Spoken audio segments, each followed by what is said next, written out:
Alrighty, good morning everyone. This is Stephanie Bolus. I work here in the Training, Education, and Exercises Division at the Virginia Department of Emergency Management, and we are pleased to welcome all of you to this morning's webinar, Faith-Based Partnerships, Best Practices Throughout Virginia. Due to the number of callers, we will be muting all participant lines during the session, so if you have questions during the presentation, please do ask them. We just ask that you do so via the chat feature. Simply type them in and they will be answered in the same format. If you would rather ask your questions or make your comments verbally, we ask that you hold these until the end. I will ask you to raise your hand using the Raise Your Hand feature, and I will call on you individually. At the end, there will be an opportunity to provide feedback to include suggestions for future topics, and we'd very much appreciate yours. We hope that you'll be able to fill that out. This session will be recorded, and a link will be provided to all registered participants to view the record session. Now to introduce our presenters for today. Anna McRay, PEM, has served as the Deputy Coordinator for Emergency Management with the County of Henrico Division of Fire since 2007. She is active in planning and outreach efforts representing Henrico County and Central Virginia Emergency Management Alliance on the Public Education and Outreach Committee, the Mass Care and Human Services Committee, and the CVEMA Working Group. She is also actively engaged in the Hurricane Coordination Committee facilitated by VDEM and assists on subcommittees tasked with mass care coordination and shelter facility enhancements. Also presenting today, we have Robb Braidwood, CEM, CFM, MPA, currently serves as the Deputy Coordinator of Emergency Management for the City of Chesapeake's Office of Emergency Management. For the last 6 years, he has participated in the coordination and implementation of emergency services plans, programs on several regional, state, and federal emergency management committees. Prior to coming home to Tidewater, he worked for the City of Alexandria Fire Department for 4 years. He received his BA from Mary Washington College, Fredericksburg, Virginia, and his MPA from Oklahoma State University, Stillwater, Oklahoma. Our last presenter for today is the Director of Emergency Preparedness and Response for the City of Norfolk, Virginia, one of the original cities selected to participate in the Rockefeller 100 Resilient Cities Challenge. He is a certified emergency manager with the International Association of Emergency Managers, IAEM, and the 2012 Virginia Emergency Management Professional of the Year. Among the numerous committees on which he serves, Jim built up the chairs Team Norfolk Emergency Operations, a group of community partners spanning public, private, nonprofit, higher education, and military, whose focus is on unity of effort in mitigation and prevention, preparedness, response, and recovery. Thank you all for joining us today. Anna, take it away. Okay, great. Thanks, Stephanie, for bringing us all together, and thank you for managing my slides here. So what we wanted to talk about from the Henrico perspective today is what we're doing in a very early phase. We're kind of new to the game and trying to bring additional partners to the table to enhance our ability. So on the next slide, you'll see kind of a program that we're calling a plan and a prayer. And the effort of this is to try to target specifically, and if everybody could just make sure that all of their lines are muted, that would be very helpful. When we're doing the plan and a prayer, what we want to do is make sure that we're reaching out in a targeted fashion specifically to all of the different faith-based communities. And looking here in Henrico County, we've identified 220 individual faith-based entities, whether they're actual brick and mortar churches or they're renting our schools or whatever to hold their services.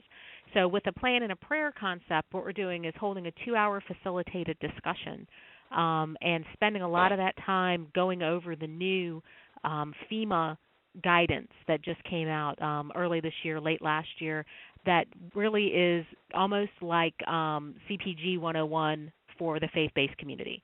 So it's taking folks that have never really looked at how to actually write down the plans they have in their heads actually on paper.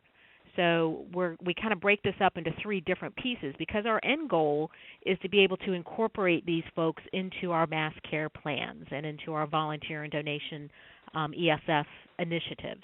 So we kind of break it down into 3 different phases if you will. The first phase is to help make their facilities ready.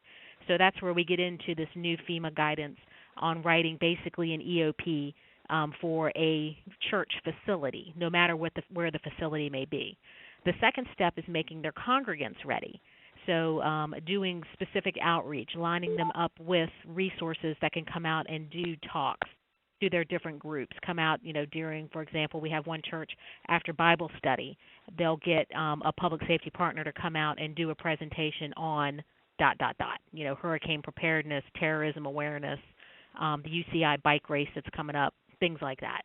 The third piece is where we want to integrate them more and let them coordinate with local public safety resources.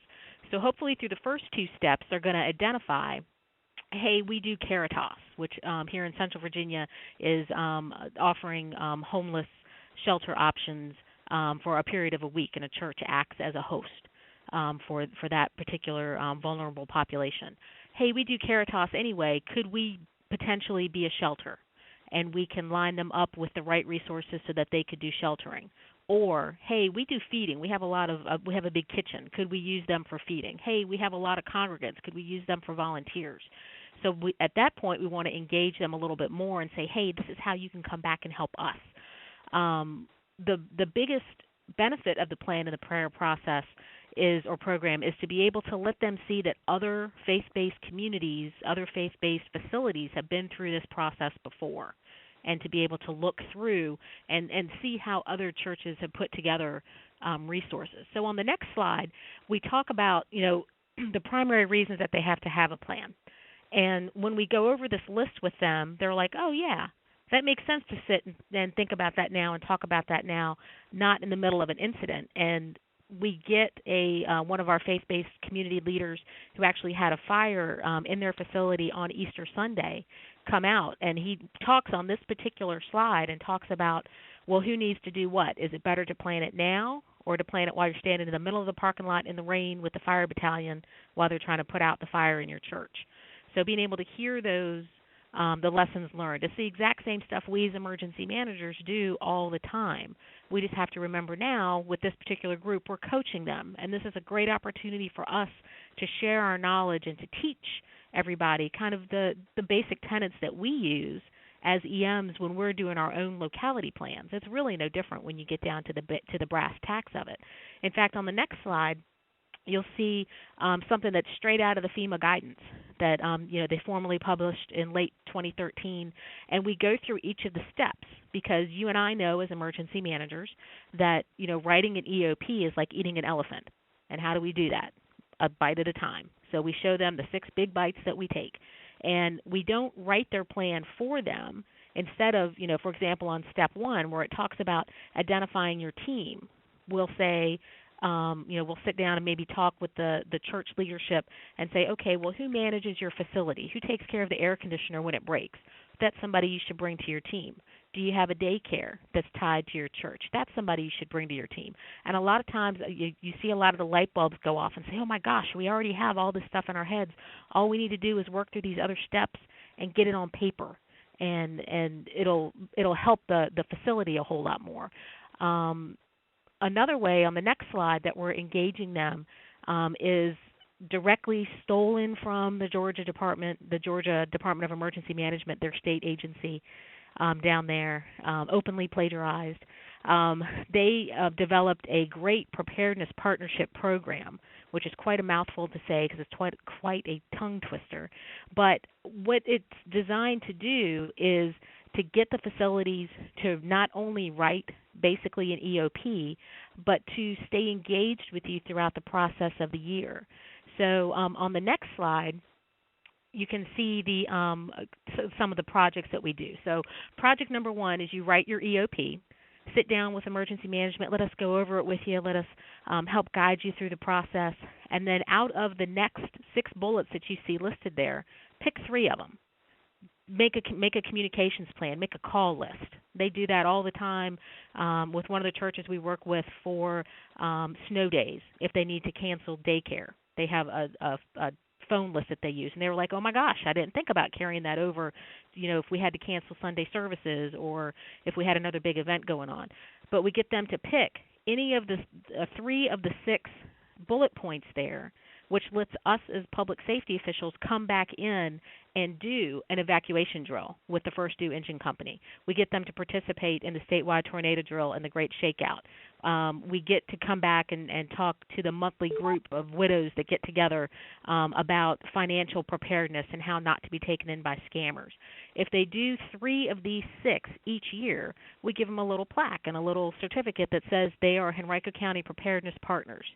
And that helps, I think, build that coalition, build that relationship way before an event ever happens. Because although my end goal is to get them to engage with us for sheltering and for mass care and for volunteers and being able to tap into that huge resource that's out there amongst our 220 some odd churches, we really want them to have that ongoing, continuing conversation with us. And we found that this is really a great way to engage them. So, over the next 4 weeks, we actually have 2 of these plan and a prayer sessions coming up where we're inviting churches from our Central Battalion, which is pretty much Central Henrico, and then Eastern Henrico, to get together with kind of their sister facilities, their neighbors, and talk through, hey, look at how we can work together on this. With another end goal being to be able to have even maybe quarterly meetings with our police partners to help have that calming, centering voice when we have large-scale incidents, no matter what they are, be they weather-related, man-made events, whatever the case may be, because we know that, a lot of times people turn to their faith to get through whatever disaster has befallen the community. So I think that is my last slide there, and we can take questions on that at the end.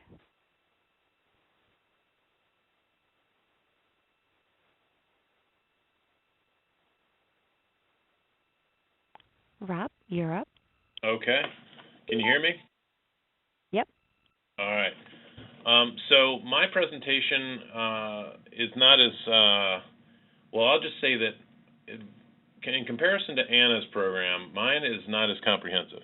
Mine was a response to a direct issue we had, and so it was, as you often do in those situations, sort of more narrower in focus. So I'll just go through what we've got here. So, go ahead, next slide.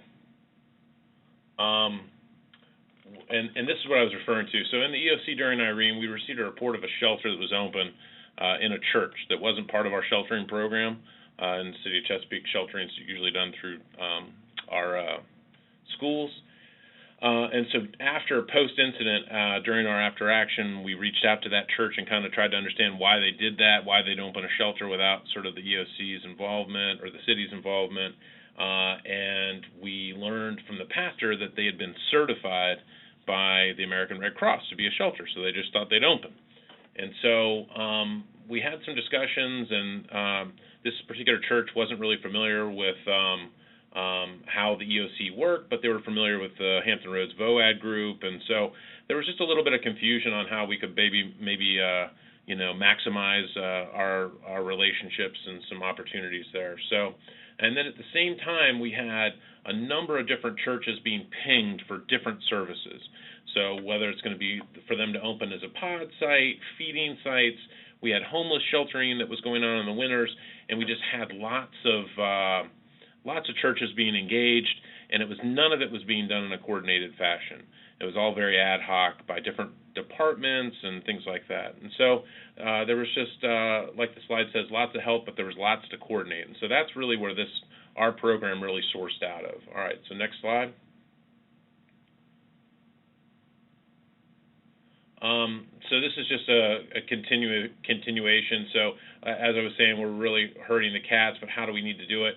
And then also the chief and I, Chief Elliott and myself, sort of remember this quote from Steve Best, which is, sometimes a man's got to know his limitations.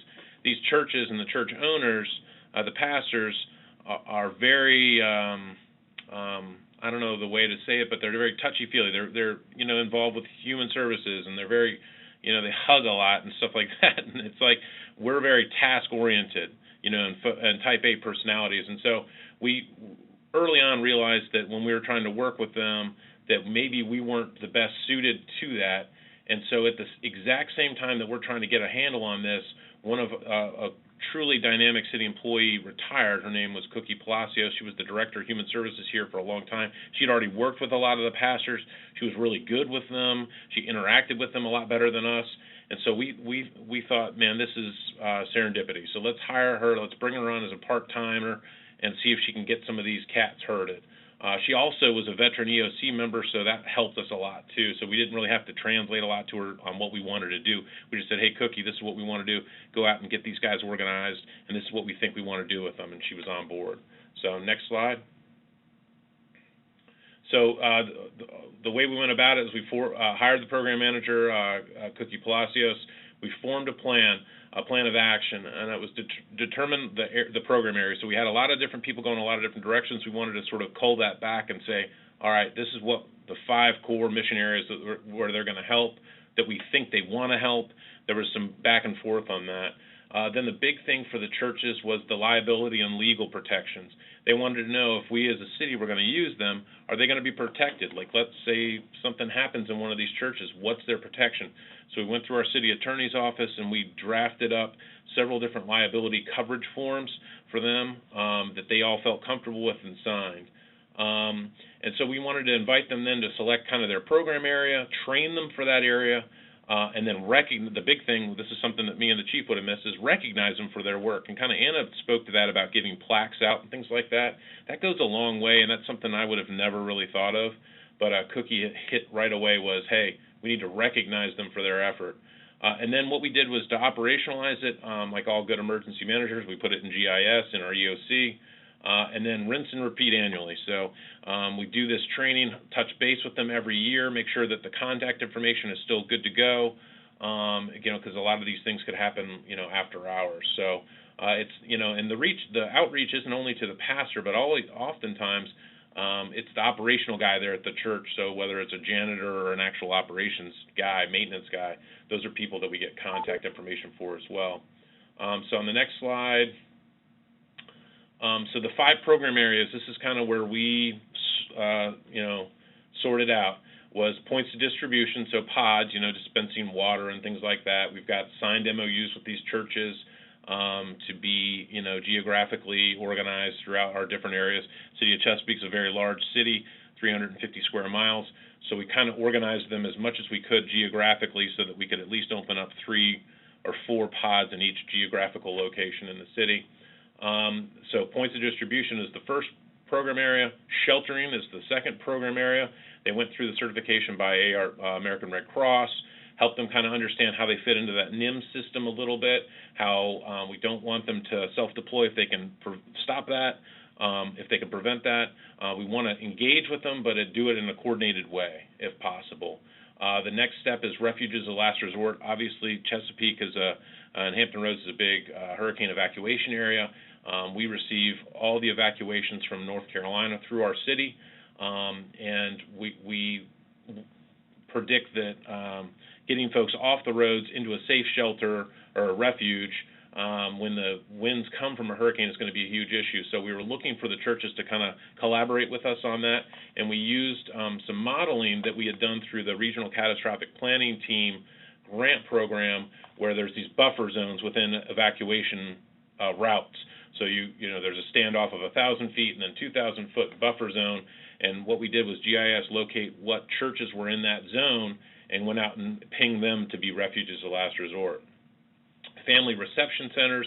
This is obviously in concert with the state's Family Assistance Center plan, where that these churches would be the first point for families to go to for the first couple 48 hours. Our local Chesapeake plan for Family Assistance Center is that we open a family reception center for 48 hours while the state comes down and opens up their Family Assistance Center.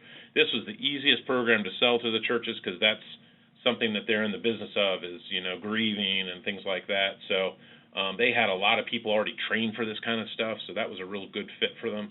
And then what used to be called, the other last program area is rumor consolidation, which is a fancy way of saying rumor control. This is an old sort of thing going back to Isabel when we lost comms in the city and lost power for several weeks. We used the churches successfully during Isabel to get information out to the neighborhoods and then also to receive information back and control some of those crazy rumors that were going on. And so we wanted to formalize that with some of these churches to kind of do that in a way going forward. So next slide. So just some quick lessons learned. Hiring somebody to kind of manage this for you. Maybe you're somebody that can do this, but again, like I said, I knew my limitations, that this wasn't the best fit for me, reaching out to these pastors and sitting down and visiting with them for 3 or 4 hours to talk with them. That just wasn't something I was going to be able to do. And so hiring somebody who's very relationship-based was a strong move on our part, I think, looking back.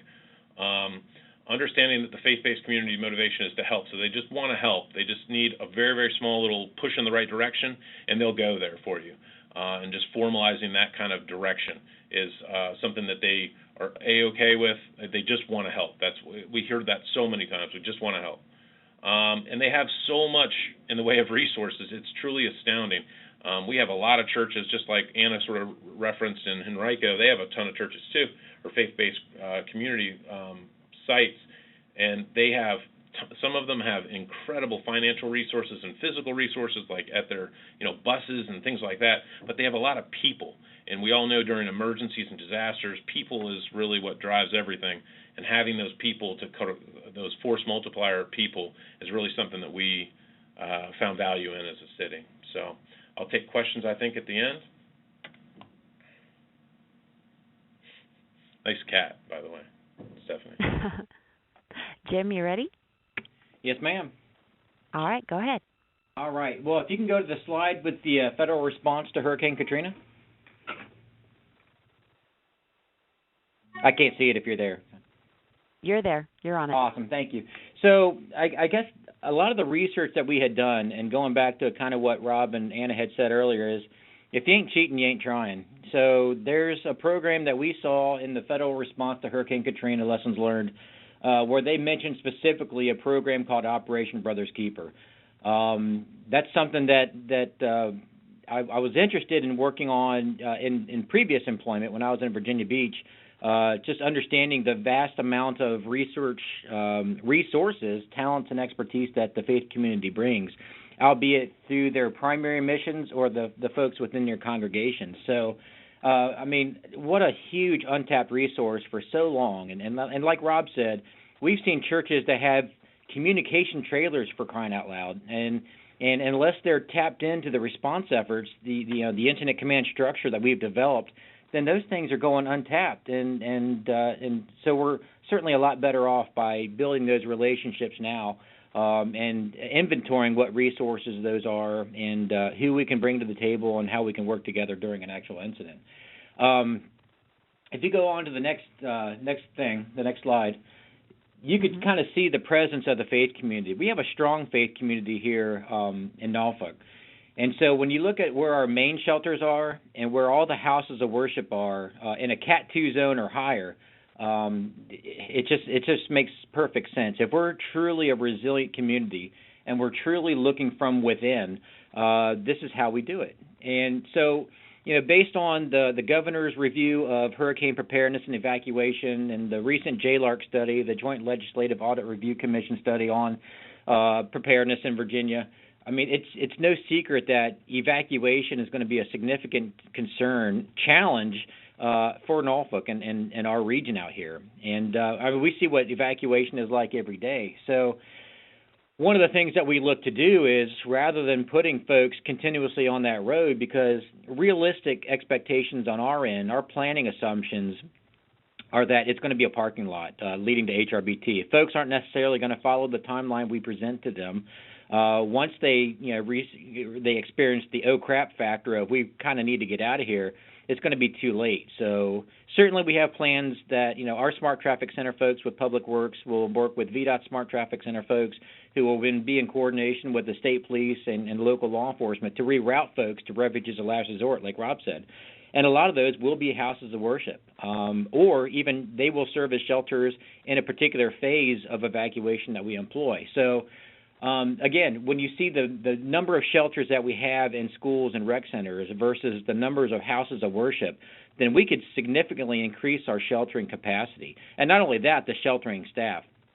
One of the things that we've been working on, again, with focus on being a resilient community, is developing that expectation, that culture of preparedness, where if you're going to be sheltered, then there's no reason why you shouldn't be expected to be given a task at the shelter. So we're typically asked, what about shelter staff? We can spread the shelter management around as needed, and we can rely on volunteers, CERT, MRC, or otherwise, to work in those shelters. But our focus is on, it's not necessarily a place for you to go lounge. If the incident is dire enough to where you need shelter, then a lot of folks are going to need that type of service, and we all work together to get through it. So those being sheltered will likely be given a task in those shelters as well.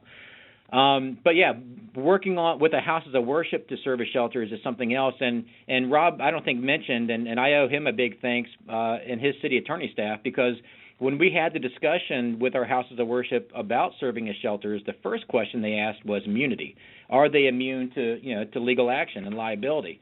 And the answer, at least from my city attorney's staff, which agreed with Chesapeake's, is yes. Virginia Code Section 44-146.23 is immunity from liability, which includes houses of worship or religious institutions. I think it specifically says that would be immune from liability so long as there's no gross neglect.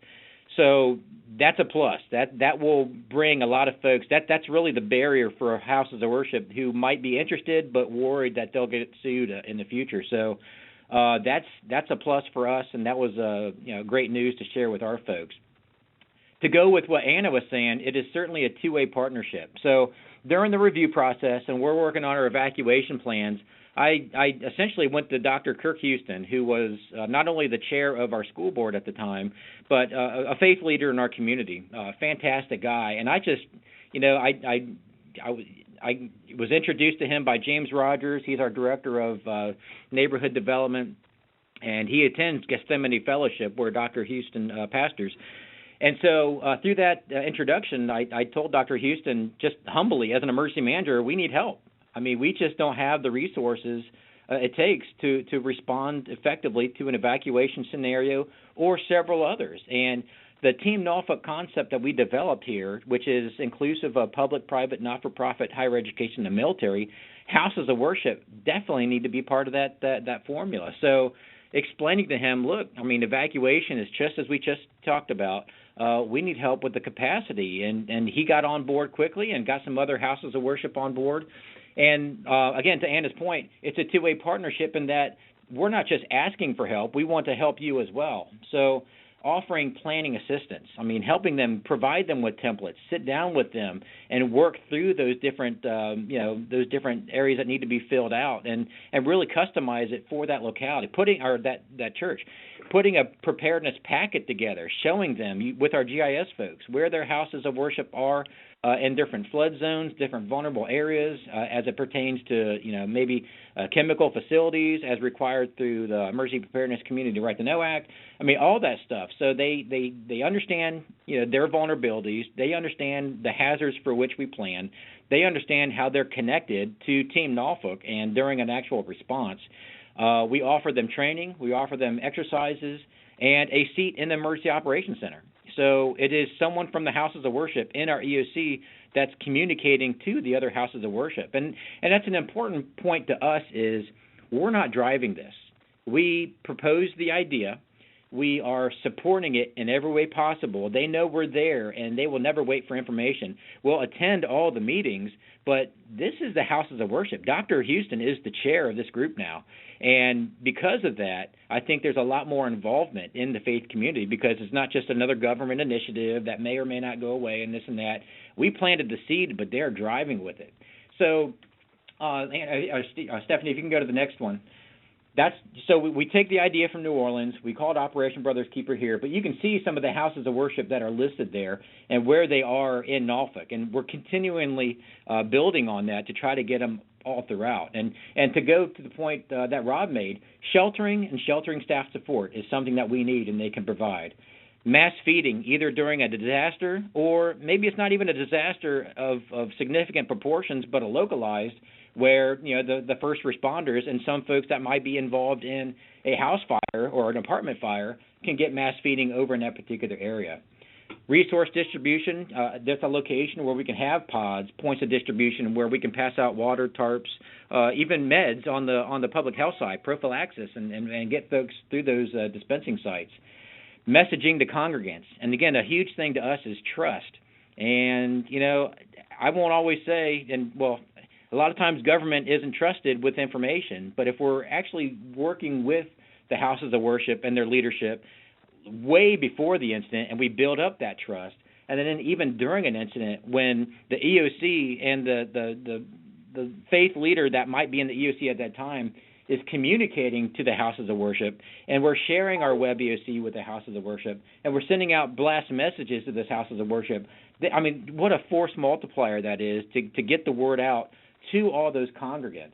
And another thing, as it pertains to congregants, is they obviously know who's in their congregation who has access to some functional needs. We don't get that. Again, the trust may not necessarily exist. Folks don't necessarily line up to tell their government what their vulnerabilities might be. But my stance is I don't care who takes care of them, whether it's us or them, as long as they're taken care of. So if they're able to identify those folks and working with us, we get them the resources, the information they need to be more personally prepared, then the better off. And if they need assistance during evacuation, if we can't fulfill that need immediately, then working with them and have that trigger in our plan with realistic expectations that, we may call you to see if you can pick up this person in this neighborhood and move them to a shelter that we've established. They can assist with language barriers. You can see we have some non-English speaking churches that are involved, so they can help us along with our language bank. They can serve as a family assistance center. So even if it's not a hurricane, we've certainly done enough mass casualty exercises, active shooter exercises, improvised explosive devices exercises, airplane crash exercises, where there's going to be a family assistance center needs. And what a perfect place to do it at a house of worship. Where it's not just one denomination there, but multiple denominations who can do grief counseling and spiritual counseling as needed. We talked about parking lot for pods. Prayer warriors, obviously, depending on your faith, that's a huge thing for us. Is we can use all the help we can get, and prayer warriors from all the different faith institutions will be fantastic. And then offering specialized training to them. And one of the things that we have coming up, a timely, important issue, is that of an active shooter. It's a hot topic. You strike while the iron's hot, and so we have one scheduled next month. On active shooter in a house of the worship environment, where we have commanding officer of our Homeland Security Division, Captain Dave Huffman, and his SWAT folks are going to talk about it, and emergency management will be there, and some of our partners just kind of walking through the entire process so they understand what our plan is. Our plan becomes their plan, and then they write their SOPs and their templates in accordance with our plans with, again, realistic expectations of who's going to be there from start to finish, what the expectation would be of that house of worship, who needs to be involved with the incident command structure on scene, certainly the faith leadership and that guy or woman with all the keys to get through the facility, sharing their plans with us, their footprints and all that stuff. So, again, that's all the preparedness packet that we will give them, and they'll have and we'll both have on file. And then, like Robb said, during an incident, not only are we communicating information to them, but that's an opportunity for them to communicate incident or issues with us. Obviously, situational awareness in an EOC with no windows, and you're relying on radio comms and reports here and there, we're not going to get everything. So if they report things, the congregation reports things to their faith leadership, who then relays it to us, then we're able to better serve our community and those whose needs aren't necessarily being met. I believe VOAD was mentioned earlier, and I want to make a point to say that VOAD is not being replaced at all. We are strong partners with VOAD. We have a fantastic VOAD both on the south side and the peninsula, and I know it's a pretty strong one out in central Virginia over in Richmond, I believe. But this is an opportunity to really bring houses of worship to the table who really haven't understood or known how to connect and how to be part of that process. So as we sit down and meet with them, certainly we're sharing them their plans, the templates that we have, the resources that we have available to them. And one of those resources and introductions that we hope to make is with VOAD. And whether they're connected to us through Operation Brothers Keeper or through VOAD or both, whatever, it's just building that network of houses of worship in the faith community even stronger. So I made a point to mention to Dr. Phil Krantz before that we're not trying to replace anything. We're just actually, it's an opportunity to highlight and emphasize VOAD and bring partners to the table for them. And I think I already mentioned that this is not driven by the city. We're supporting it everywhere we can, but the houses of worship are driving this, which makes it all the more better and provides the credit and the trust throughout the community that it's the houses of worship that are leading that. So that's really how we do it here. And we, like I said, we have training coming up, and it's not just for disasters or scenarios. I mean, we have churches in Norfolk, and it may be no surprise to folks that they'll flood just during a lunar high tide. So, even for day-to-day operations, we're sharing tools with them, the same tools that we use in our EOC for forecast information, for, the rain forecast, how much precipitation is expected, if there is going to be a surge event, where those areas would experience the surge threat and to what level, and really communicating that so they can communicate to their congregants as well. And also, again, opening up Web EOC so they can collaborate with each other and us, and some of our outreach tools and some of our public information tools like Nixle, so they can reach some of their faith leadership just by contacting us and sending out a blast message. Because in Norfolk, we're a 24-hour shop with 911, so that's a service that we can provide to them as well. So a grassroots effort, we try to work and we try to build those relationships with them, with our private sector partners in the area, with our neighborhood development folks. We have neighborhood specialists out there. And again, just trying to instill that Team Norfolk concept, the fact that we're all in it together, and this is how we have to do it if we're going to get through whatever scenario comes our way.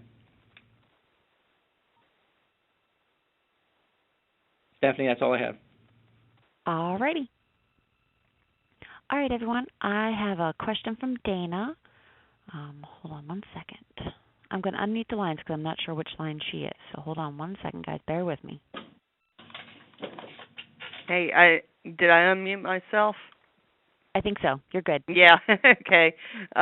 My question is, for all three, is how did you market this to the faith-based institutions initially until they got started with it and got the ball rolling? Well, Dana, good to hear your voice again. How are you? I'm doing well. How are you? Good, thank you. For me, the same thing that we do with our private sector partners. We just go out and make the introduction. We offer what's available to them and ask how we can work together. Typically, we have found here in Norfolk that if we're bringing something of value to them and we're allowing them to be part of the process and part of the solution, they're on board. So what I've found, and I think what I heard Robb and Anna say, is there's plenty of churches and houses of worship out there that have resources, that want to be part of the team, and they just look for that way to connect. So for us, it's actually been an easy lift. I mean, just going out there and striking up conversations, and the houses of worship here know that we're not immune to anything, and they, with the incidents occurring with active shooters or other issues throughout the nation, I mean, the timing is perfect, and say, just asking them, well, how would you guys respond to this? And well, here's some of our plans. Let's talk about how we can work together.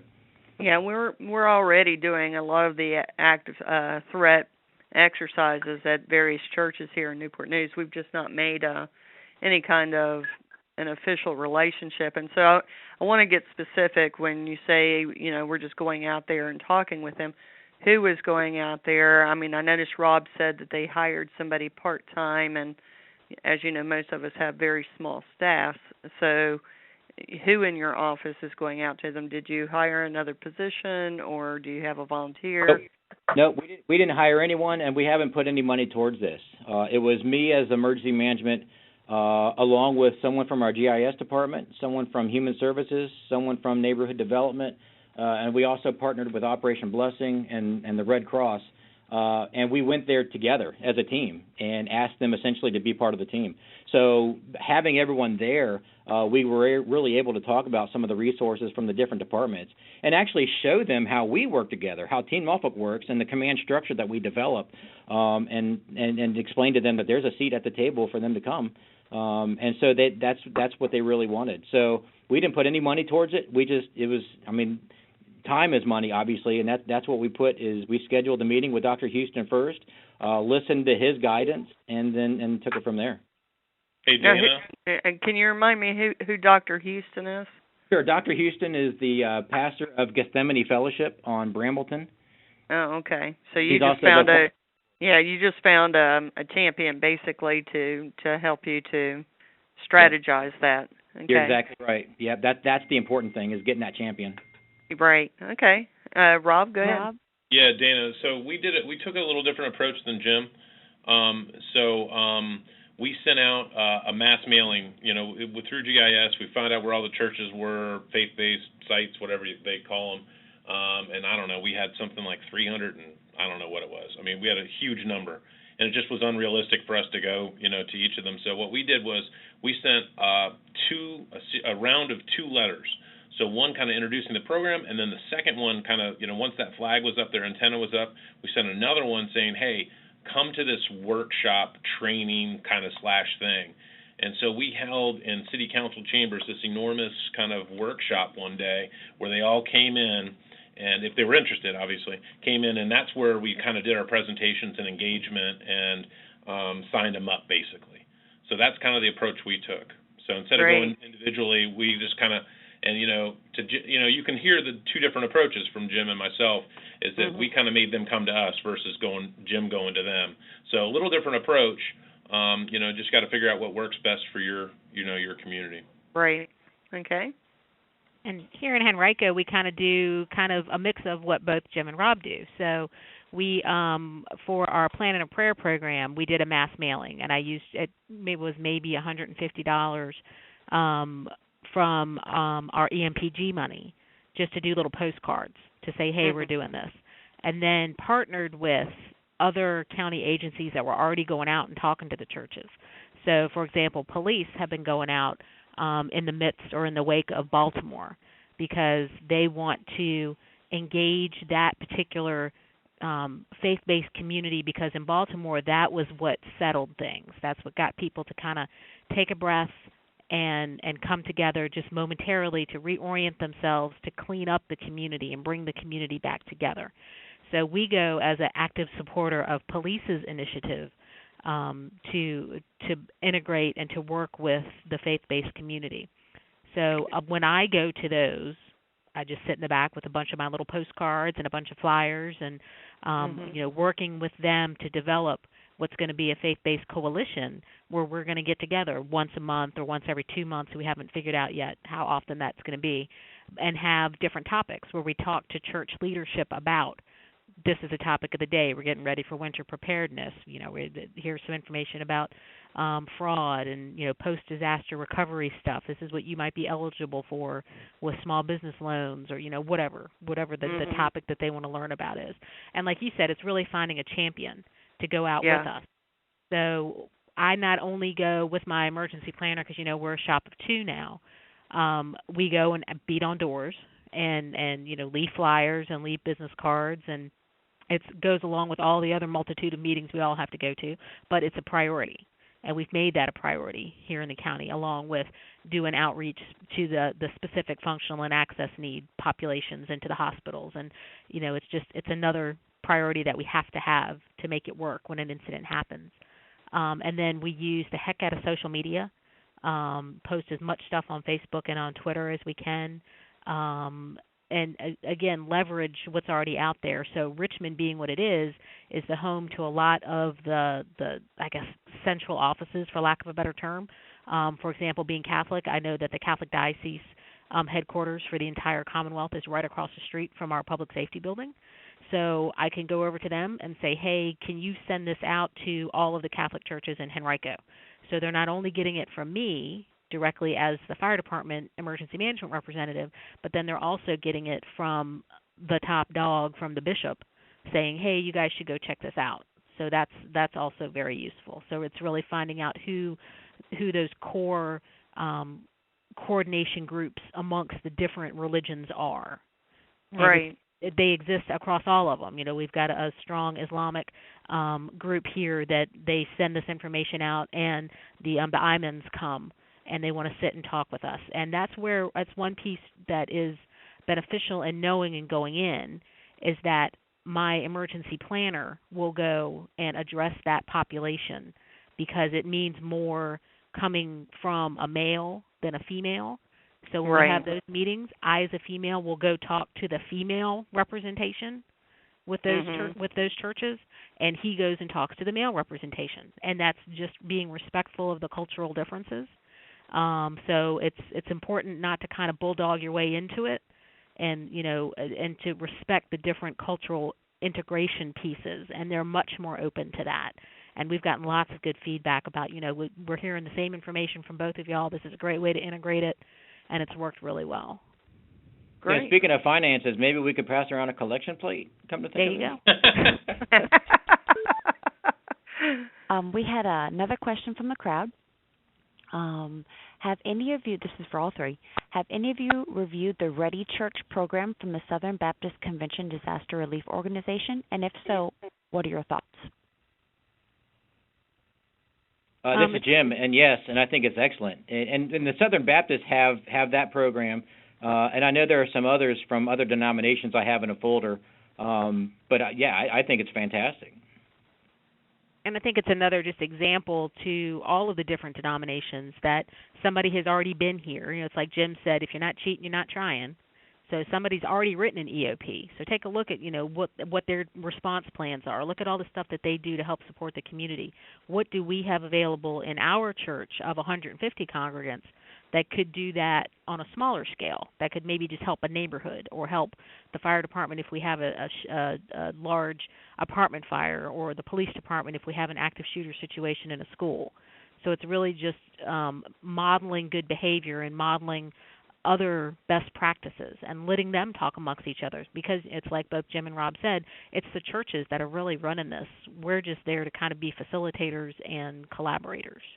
I believe that the Ready Church program, when we work on the plans and the plan templates that we have for our houses of worship, there is a list of references at the end, and I believe that's one of the ones that we list of best practices and references.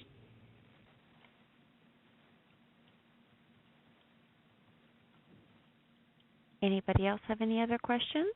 No, I think it's a good plan. I mean, we did an extensive, like Jim was saying, we just went through and did a whole bunch of research on all this stuff before we started, and there was a myriad of plans and ideas out there and programs, and so I would encourage you to start there, before you start making some decisions on how you're going to design your program.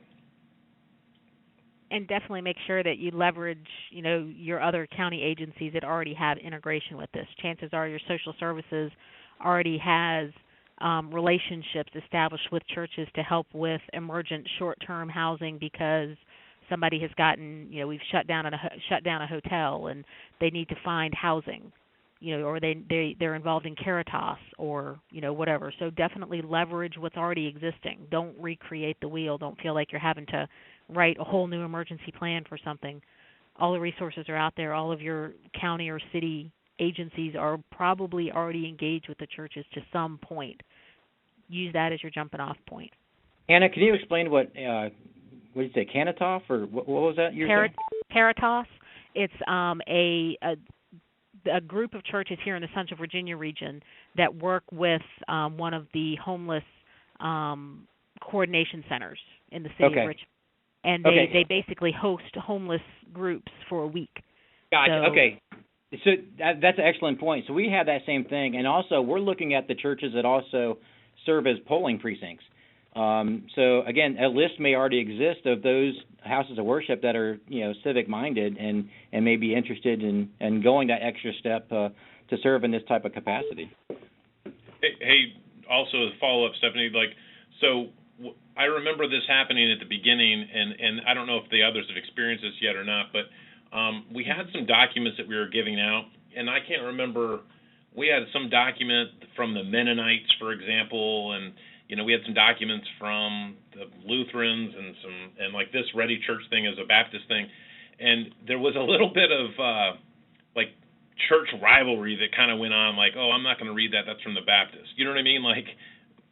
So you kind of had to be cognizant of that. They were like, well, you know what I'm saying? So we tried to diffuse that as much as possible and say, hey, this is just a best practice from a faith-based group, versus like, hey, this is what the Baptists think you should do. So we got some blowback on that early on, just as an FYI for folks. And I didn't know that there was those kind of rivalries out there in church. I don't go to church a lot, so.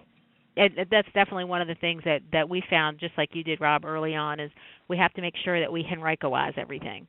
So right, although, exactly. We don't want to be the government entity coming in and telling you have to do blah, blah, blah, blah, blah. They seem to accept the exact same concepts, copied word for word from one particular faith-based best practice, just to try to neutralize the language. They seem to accept that a whole lot better. So, and just even getting them together in the same room, that helps facilitate other conversations that happen outside of our chasm of emergency management. That it helps in so many other social services and mass care issues that are outside of our purview. Stephanie, would it be helpful if we sent some of the resources and references that we've used? That way, the listeners or the participants, would have a list that they can kind of take a look at and maybe help with their planning? Yes. If the three of you have a list already, I would definitely send those to me, and I'll make sure they get sent out to everyone. Oh, okay, we'll do. That would be great, because you guys have referenced a lot of different things, and it'd be really helpful to have it all in one spot so people can go look at it on their own and see how they can develop this in their own communities. Sure. Anyone else have any other questions? I'm not seeing any other hands raised. If you guys have any other questions, you can email them to me, and I can make sure they get to Rob, Anna, and Jim. But other than that, please take a chance and do the participant feedback form. Everyone, thank you so much for participating today. Rob, Anna, and Jim, thank you guys so much for presenting. It was wonderful information for everyone. Everyone, thank you for having us.